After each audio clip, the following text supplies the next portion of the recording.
আপনাদেরও কি এরকম চুল আঁচড়ানোর পরে এরকম করে এত চুল ওঠে? 4টে হেয়ার কেয়ার প্রোডাক্ট যেগুলো আপনার কাছে থাকা উচিত। কাঠের চিরুনিতে চুল আঁচড়ালে হেয়ার ফল কম হয়, আর প্লাস্টিকের চিরুনিতে চুল আঁচড়ালে হেয়ার ফলের পরিমাণ বেশি হয়। এটা হচ্ছে স্ক্যাল্প ম্যাসাজার, যেটার এই স্ক্যাল্প ম্যাসাজারটার কারণে আমাদের ম্যাসাজ করলে স্ক্যাল্পে ব্লাড সার্কুলেশন ভালো হয়, তার ফলে হেয়ার ফলের পরিমাণ কম হয়, আর এটা একটা অ্যাফোর্ডেবল প্রোডাক্টও।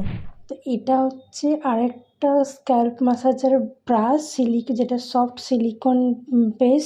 এটার ব্লাড সার্কুলেশনও ভালো হয়। এটার মধ্যে আপনারা তেল দিয়েও আপনারা অয়েলিং করতে পারেন, অয়েল ম্যাসাজ করতে পারেন। এছাড়া আপনারা এর ভেতরেও আপনারা শ্যাম্পুকে জলে মিশিয়ে এর ভেতর দিয়ে আপনারা ম্যাসাজ করতে পারেন, মানে শ্যাম্পুও করতে পারেন। এটা দুটোরই কাজ করবে। এছাড়া এটা হেয়ার ফল যেমন কমাবে, তেমনি ড্যান্ড্রাফও কমাতে সাহায্য করবে। সিল্কের রাবার, সিল্কের পিলো কভারে আমাদের হেয়ার ফল কম হয়, আর এমনি আমরা যে প্লাস্টিকের বা নর্মাল যে রাবার ইউজ করি তাতে আমাদের হেয়ার ফলের পরিমাণ বেড়ে যায়।